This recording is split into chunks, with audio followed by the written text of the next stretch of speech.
તમને એવું કંઈક બતાવવાની છું જે સાંભળીને તમે કહેશો કે આ સાચું છે કે મજાક. પોહાથી કટલેટ.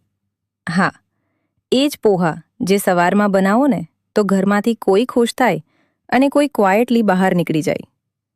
પણ આજે એ જ પોહાને એવું ટ્વિસ્ટ આપવાનો છે કે બધા ફિંગર લિક કરતા રહી જશે. ચાલો શરૂ કરીએ. સૌથી પહેલાં પોહાને સારી રીતે ધોઈ લઈએ, પણ એટલું પણ નહીં ધોવું કે પોહા પણ કહે સ્વિમિંગ નથી આવડતું. હવે એને 5 મિનિટ માટે સાઈડ પર રાખી દઈએ.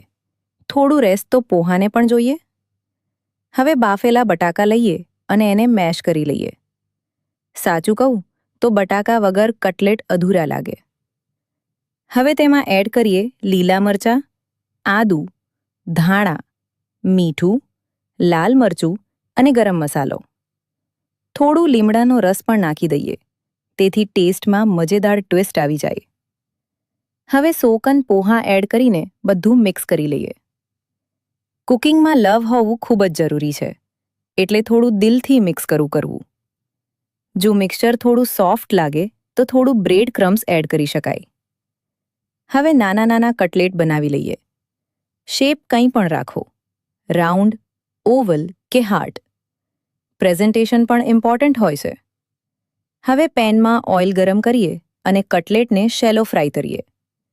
ધીમે ધીમે ફ્રાય કરવું, તેથી બહારથી ક્રિસ્પી અને અંદરથી સોફ્ટ બને. એક સાઈડ ગોલ્ડન થઈ જાય પછી ફ્લિપ કરી દઈએ.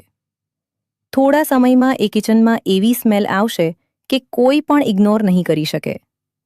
અને બસ, અમારા ક્રિસ્પી પોહા કટલેટ તૈયાર.